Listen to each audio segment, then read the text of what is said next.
అధిక బరువు అనేక సమస్యలకు కారణం. సాహితీ యోగా ఆన్లైన్ క్లాసులో జాయిన్ అవ్వండి.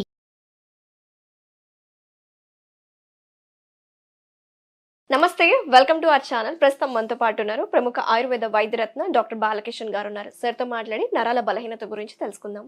నమస్తే అండి. నమస్కారం సార్, ఈ రోజుల్లో నరాల బలహీనత అనే ప్రాబ్లం చాలా కామన్ అయిపోయింది. అంటే మన శరీరంలో నరాల వ్యవస్థ అనేది చాలా చురుగ్గా పనిచేస్తేనే కదా సార్ మన బాడీ అనేది స్టిఫ్ గా నుంచోవడం కానీ, ఎందుకంటే ఆ ఉత్తేజంగా పనిచేస్తుంది. ఈ రోజుల్లో ఎక్కువసేపు పని చేస్తున్నా సరే, ఎక్కువసేపు నుంచున్నా అలసిపోతున్నాం, త్వరగా అలసిపోతున్నాం. ఏదన్నా నిద్రలో కూడా ఎగ్జాక్ట్లీ నిద్రలో కూడా కాలు చేతులు లాగడం, ఇవన్నీ కంప్లైంట్స్ మన నర్వ్ వీక్నెస్ వల్లనే కదా. అవును. సో దీనికి ఏం చేయాలి? ఆయుర్వేదంలో ఎలాంటి చికిత్సా విధానం ఉంది? ఇక్కడ నరాల జబ్బులు, న్యూరలాజికల్ డిజార్డర్స్, న్యూరాన్స్, ఈ టోటల్గా నరాల వ్యవస్థ అంతా కూడా బ్రెయిన్కి కనెక్ట్ అయి ఉంటాయి. కేంద్ర నాడీ మండలం, సెంట్రల్ నర్వస్ సిస్టమ్ అని అంటారు. ప్రతి system connect to the brain. ప్రతి ఈచ్ అండ్ ఎవ్రీవేర్ మొత్తం total connect to the brain.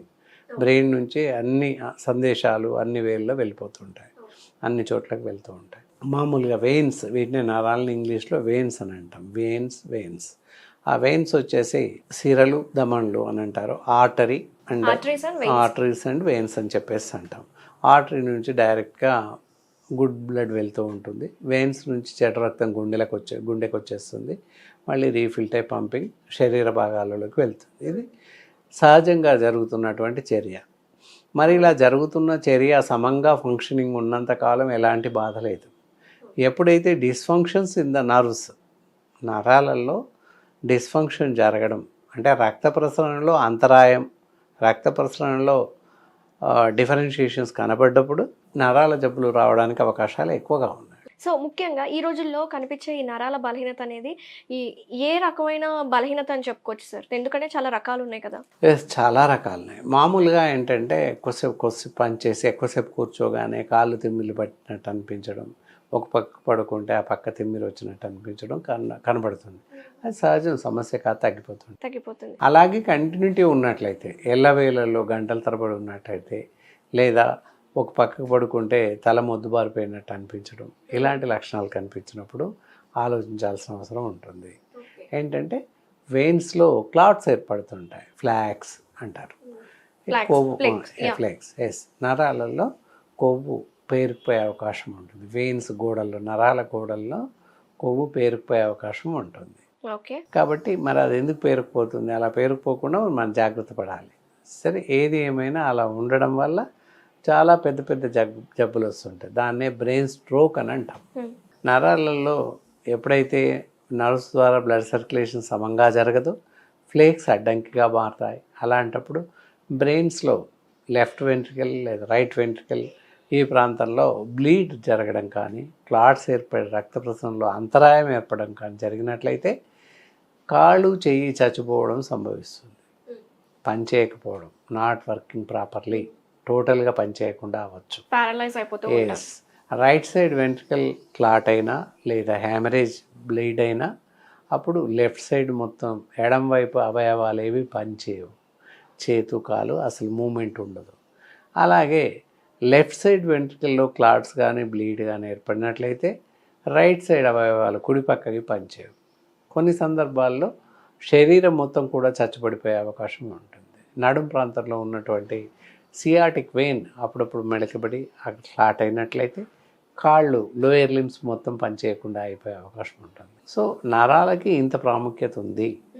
కాబట్టి న్యూరాన్స్, నరాలు సరిగ్గా పనిచేయాలి అంటే మనం ఏం చేయాలి? ఎలాంటి ఆహారం తినాలి? ఎలాంటి వైద్యం ఉంది ఆయుర్వేదంలో? ఫస్ట్ ఆహారం విషయంలోకి రావాలి. ఎక్కువ పీచు పదార్థాలను ఆహారం తీసుకోవాలి. ముఖ్యంగా తీసుకోకూడని ఆహారం చెప్తే లివింగ్ ఆఫ్ డైట్ అనేది తీసుకోవచ్చు. పచ్చాలు ఏవైతే తీసుకోకూడదు చూడాలి ఎప్పుడు కూడా. డీప్ ఫ్రైస్, అలాగే నూనెలో వేయించినటువంటి పదార్థాలు పూర్తిగా మానేయాలి. Artificial butter, cheese, butter and artificial sugar, color agents, and as well as one more thing, sauce ఇవన్నీ ఉంటాయి. సాస్ కానీ ఇంకా వేరే వస్తాయి కదా, ఇవన్నీ కూడా కచప్స్, ఇవి కూడా తినకూడదు. ఆర్టిఫిషియల్స్ అనమాట. అవన్నీ కూడా ఆర్టిఫిషియల్ బటర్, వనస్పతి డాల్డా అని అంటారు.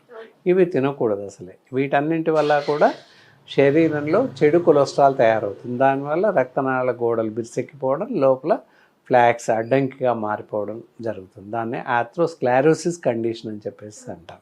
దానివల్ల గుండె జబ్బులు వస్తాయి and as well as paralyse అవ్వడం జరుగుతుంది. ఇది ప్రాణాంతకంగా మారే అవకాశం కూడా ఉంటుంది. ఒక్కోసారి సడన్ షాక్తో మనిషి మరణించే అవకాశాలు కూడా కొన్ని సందర్భాల్లో ఉంటాయి. కాబట్టి కొంతగా ఉన్నప్పుడు అశ్రద్ధ చేయకుండా ఎవ్రీ 6 monthsకి ఒకసారి జనరల్ ఫిజిషియన్ అలాంటి మంచి ఎక్స్పర్ట్ డాక్టర్స్ని సంప్రదిస్తే రాబోయే కాలంలో ఏదైనా ప్రాబ్లం ఉందా అనేది చెప్పడానికి అవకాశం ఉంటుంది. అలా చెప్పవచ్చు.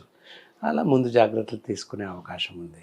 ఈ డీప్ ఫ్రైస్ ఇందాక చెప్పినవి, అలాగే ఫాస్ట్ ఫుడ్ సెంటర్లో దొరికేటటువంటి ఆహారం, carbides, total cool drinks, alcohol, smoking ఇవన్నీ మానివేయాలి. నాన్ వెజిటేరియన్లో వచ్చి మటన్ అసలు తినకూడదు. మటన్, పీతలు, బొమ్మిడాలు, రొయ్యలు అవి తినకూడదు. చికెన్, ఎగ్, ఫిష్ తినొచ్చు నాన్ వెజిటేరియన్స్ అయితే. ఇంకా వెజిటేరియన్స్ అయితే టోటల్ వెజిటేబుల్స్ తినొచ్చు. There is no problem at all. Fast food సెంటర్లో దొరికేటటువంటి ఆహారం ఏది తీసుకోకూడదు, ఏది తినకూడదు, చాలా ప్రమాదం. కాబట్టి అవి తినకుండా మిగతా బేకరీ ఐటమ్, జంక్ ఫుడ్స్ కూడా, పిజ్జాస్, బర్గర్స్ అలాంటివన్నీ మానివేస్తే ఈ నరాల జబ్బులు రాకుండా మనం కాపాడుకోవచ్చు. Very nice. జనరల్గా చెప్తూ ఉంటారు కదా, ఈ ఫ్లాక్ సీడ్స్ ఎక్కువ తీసుకుంటే మంచిది, దాంట్లో ఉండే ఒమేగా 3 ఫ్యాటీ యాసిడ్స్ మంచిది అని చెప్తూ ఉంటారు. ఇది నరాల బలహీనతకి పని చేస్తుందా? అంటే ఫుడ్ పరంగా మనం ఫుడ్ పరంగా ఫ్యాట్స్ని కరిగిస్తుంది కనుక కొంతవరకు హెల్ప్ఫుల్ ఉంటుంది. ఓకే. ఇంకా అలాంటివి ఏమైనా ఉన్నాయా సార్? స్పెషల్గా ఒక మ్యాజికల్ ఫుడ్ లాంటి సూపర్ ఫుడ్స్ లాంటివి ఏమైనా ఉన్నాయా ఈ నరాల బలహీనతకి? దీనికాను ఇట్లా నరాల బలహీనత ఎప్పుడైతే చెడు కొలెస్ట్రాల్ పెరిగింది, ట్రైగ్లిసరైడ్స్, LDLC పెరిగినాయి అనుకున్నప్పుడు ఆల్మండ్స్, బాదాం అంటాం, అవి రోజు ఒక 4 పలుకులు నానబెట్టేసి ఉదయం తింటూ ఉంటే నరాలలో పేరుకుపోతున్నటువంటి ఇన్స్టెంట్ స్టేజ్ ఆఫ్ ఫ్యాట్స్ కరిగిపోయే అవకాశం ఉంది. ఓన్లీ ఆల్మండ్స్ తింటే చాలు, ఇంకా వేరే తినాల్సిన అవసరం లేదు. దానివల్ల కొంతవరకు రీగ్రేడ్ చేయొచ్చు, చెడు కొలెస్ట్రాల్ని తగ్గించుకోవచ్చు. ఆయుర్వేద మూలికల ద్వారా ముఖ్యంగా ఆయుర్వేదంలో మంచి ట్రీట్మెంట్స్ ఉంటాయి కదా సార్, ఈ కాలు తిమ్ముర్లకి, అలాగే ముఖ్యంగా ఈ ప్రాబ్లంకి ఎస్పెషల్లీ. సో వాళ్ళకి ఏదైనా స్పెషల్ ఇంగ్రీడియంట్స్ ఏమైనా ఉన్నాయా సార్? ఎస్, అవి తగ్గించడానికి గాను చాలా బెస్ట్ మెడిసిన్స్ ఉన్నాయి. ఏంటంటే పెన్నేరు అశ్వగంధి చూర్ణం ఉంటుంది. It is very purified and powerful, మంచి మెడిసిన్ ఉంటుంది. అది రోజు ఒక స్పూన్ పాలలో కలుపుకొని తాగుతూ ఉన్నట్లయితే కొంతవరకు నరాల జబ్బుల్ని తగ్గించుకోవచ్చు. అది అందరూ ఉదయం సాయంత్రం ఎవరైనా కూడా తాగొచ్చు, అన్ని వయసుల వారు తాగొచ్చు. దానివల్ల ఏంటంటే నరాల జబ్బులు రాకుండా అడ్వాన్స్గా తగ్గించుకునే అవకాశం ఉంది. ఒకవేళ ఇన్ కేస్ తగ్గలేదంటే పర్మనెంట్ శాశ్వత పరిష్కారం కావాలంటే మీ దగ్గర తప్పనిసరిగా మా లాంటి వాళ్ళని సంప్రదించాలి. నేను డిఫరెంట్ ఉంటారు, మనిషి తత్వాన్ని బట్టి ఇవ్వడం జరుగుతుంది. వారి నాడీని పరీక్షించేసి వాళ్ళకి ఇతరత్ర ఏమైనా జబ్బులు ఉన్నాయా, షుగర్ ఉందా, బీపీ ఉందా, అవి కూడా పరిగణలోకి తీసుకొని దాన్ని బట్టి చూస్తూ మందులు ఇవ్వాల్సిన అవసరం ఉంటుంది. సో థ్యాంక్ యూ డాక్టర్ గారు, చాలా వివరంగా ఎక్స్ప్లెయిన్ చేశారు. ఈ నరాల బలహీనత అనేది ఎందుకు వస్తుంది, ఎలా నివారించుకోవచ్చు, ఎలాంటి ఆహారం తీసుకోవాలి, తీసుకోకూడదు అని చాలా డీటెయిల్గా చెప్పాను. Thank you so much. నమస్కారం.